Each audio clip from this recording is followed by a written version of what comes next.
Hello, everyone. This is a series about generative AI and how to utilize your enterprise knowledge corpus with current technologies. And on previous episode, I was talking about my personal experience where I have to work on self-assessment, internal audit processes, on RFP proposal development, on proposal development, and this process is more like manual search and writing text, creating different artifacts. Not efficient, takes time, a lot of resources, and quality is not so good. And often, when you need to develop proposal or even RFP, you need time is time wins deals. So you cannot spend a lot of time, you cannot spend a lot of resources on such processes. That is why you need to the solutions that will help you to develop such artifacts fastly in convenient way with minimum cost. And that's where we are right now. And today we will talk about how to build the solution. So this solution includes, just as a recap, even if you didn't see first part, just pause this video and take a look previous episode. But just for a recap, we have several components. This knowledge sources where we store the company documentation in the way where we can do similarity search, semantic search, and get a context of to answer a particular question. And we use large language models. It can be commercial, it can be open source, and the applications that join everything together. And also as a recap about how to build knowledge source. In your organization, you have different SaaS platforms where companies usually store their data. It is GitHub, Confluence, SharePoint, etc. It's a lot of different SaaS platforms that serve for these purposes. And we have large language model for embedding. This model creates a vector that allow us to find relevant information for our request. And we store this vector and the document as a chunks in our vector store. So we in our solution we use Chroma. It is open source solution, lightweight, and it's easy to deploy and use locally. Uh, there are many other solutions that can be used as commercial as well as in the cloud, like Kendra and Amazon Aurora with a Postgres vector extension. And let's move further to actual today's topic. In order to build this solution, first of all, you need a large language model for text generation. And here you can use different services. Um, for example, it can be cloud provided services like Amazon Titan. It is a large language model provided by Amazon. It can be Amazon Bedrock, where you can use such large language models through Amazon platform. You can use OpenAI GPT models. You can use Anthropic Claude models, Cohere, and other, I would say, hundreds different large language models that are open source and they're available on Hugging Face. So with the large language model, I think it's more like a clear. Let's move forward.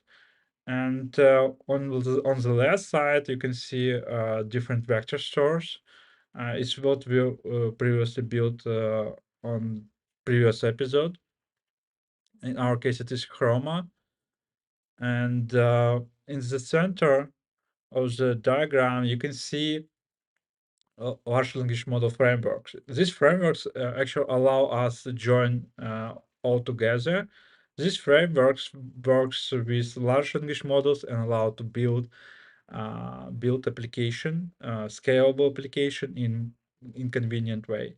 So you don't need to write everything from scratch every time. You can reuse libraries and different functions, and I will show you some of them today.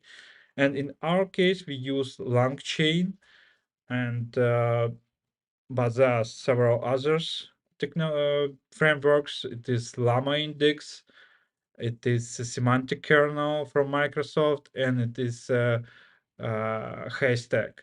All of them are open source, and you can use them for any purposes for commercial and other development. Let's move forward.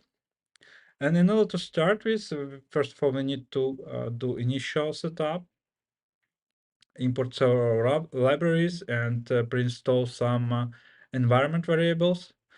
I use long chain tracing. It's quite new tool, and I will show you the interface on the next episode, I think. This allows us to trace different requests to models, how many tokens were generated, was the input, was the output. So it's really good tool for visibility. And we have functions that get uh, secret keys from parameter store. That is why we use Boto3 and send requests to AWS parameter store, where we in secure way store all the keys. And we get OpenAI key from there and LangChain API key. So we set them as environment variables so that next request will be signed with these keys. And yeah, we selected large language model, selected directory. We use embedding OpenAI embedding. It's the default model, and it is our ChromaDB vector store database that we created on previous episode. Just a moment. And you should have this folder docs chroma, and in this folder we have different artifacts that are stored, so that we will use. So let's initiate it. So that is initial setup for us. Okay, that is done. And we can move forward to our execution. And let's create retrieval, question and Q&A. And let me just explain how it works. So first of all, we create a large language model with our selected model, and with temperature 0. And 0 means that model will be predictable and return only the context that it gets. So it will not, I mean, imagine, or at least it will do less imagination and will do more like deterministic to answer the question. Then we create Q&A chain. The chain we will use to send queries. And we use this large language model. And in previous episode, we fetched several results from vector database. And here I propose to use maximum magneto relevance. And let me explain what it means. So we retrieve 7 results from the vector database. And then we find 5 the most different results in from these 7 and use them as a context in our large language models. And let me explain why it is better than just sending 7 documents. Let's imagine that we have several documents that are very similar, and sending very similar documents or even identical documents to as a context to our large language model will produce even worse results. That is why we need to find relevant information, but this information should be distinguished from each other. So maybe from different perspective, etc. That is why it improved how large language model works. Also, we can select different chain types. We use staff model where we just send all the documents as a one request. It is the fastest, but it is the less the produce the worst quality, and the best quality produce a refined model, but it sends requests in sequence, and every time it refines the answer with new context. That is why it takes much more time. And if it is not real time, of course, refine will work better for you, but it may cost a bit more. And there's some other chain types like MapReduce, etc. And we return source documents that you can review and understand where the large language model takes these results.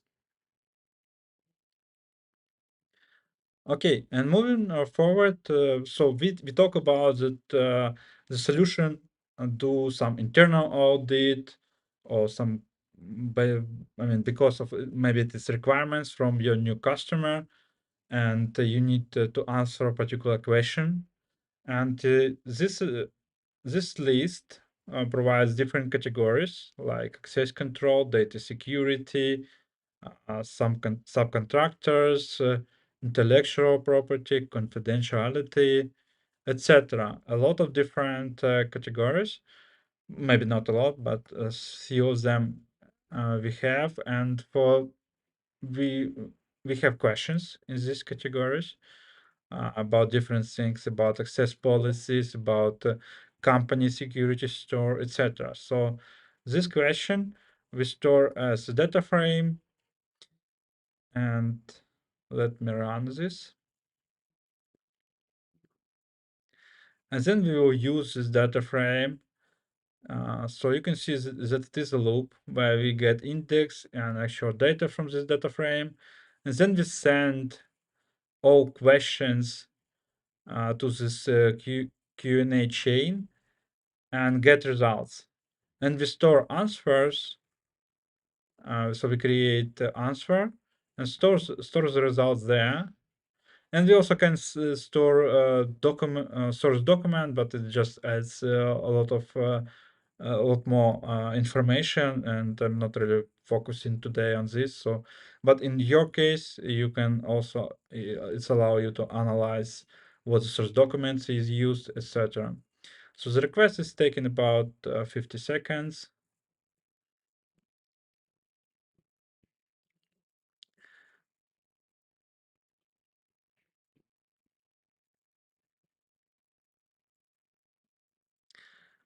And while you're waiting, okay, that is done. Awesome. And next step, it is we would like to score our results. So in some cases, large language model just, we don't have relevant information in our vector store. That is why we will get some kind of answer that I don't know, or the information is not relevant, etc. Something that the solution cannot answer with the context that they have. And that means that you need to find and add these documents to the vector store so that in the next iteration you can get these answers. But in our case, we have score requirements, and we ask large language models to score uh, answers based on the question. And for example, 0 if show no evidence that the requirement is met, and 10 to 10 it is answer is provided strong evidence that requirements is comprehensively and consistently met. So and something in the between. And we put here a question and put here answer, and actually ask it to get a score. Let's run this command.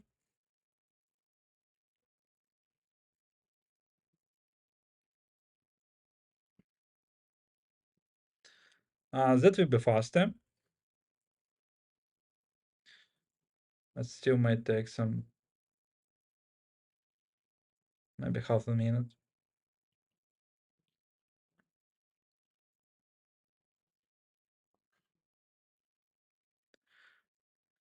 And after that, we will extract this to Excel document.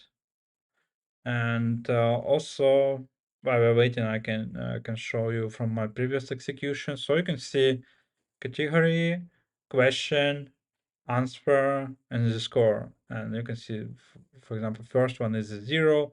And if you take a look, the access policy at Mate Tech company for repositories, tasks, etc.,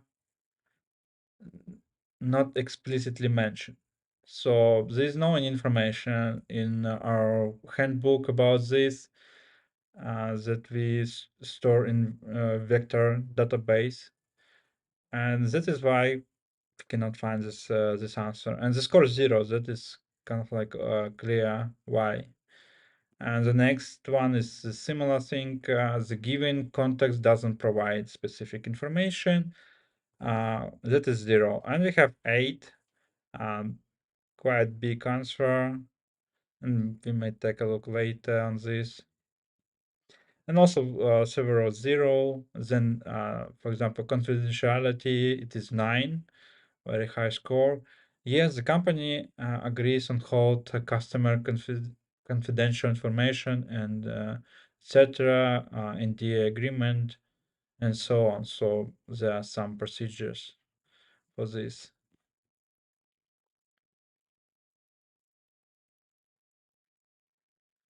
I don't know. This usually much more faster. That maybe evening and a lot of pressure on OpenAI. So that is why some more private large language model can be a better solution. Like as we talk about today, it is Hugging Face, open source or large language models, or for example, Amazon Bedrock or Microsoft OpenAI in private way can be more stable. But here, yeah, you can see that it's 3 minutes. Not really sure why. But I think we can move forward, and I will show you the report itself that I already stored.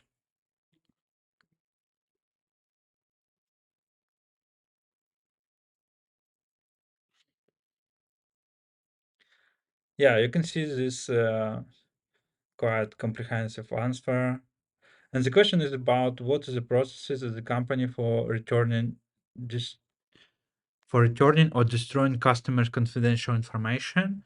And here you can see step by step what company is implementing, and my expectation is that this information is fully from the context, because we put 0 temperature and we expect everything from this context. And if I mean, for example, if model doesn't know, it just doesn't. Its answer I don't know. So that's how the report looks like. And I would say it's almost ready RFP proposal, if you wish. And for example, if you see this missing information, you just find it, then ingest to vector store and repeat the process again, and you will get much better results based on this course. So thank you very much. And in next episode, we will talk about how uh, monitor and test our solution. So we'll see different requests, how they executed, what these parameters, and how you can test your solution and improve through the time. Thank you.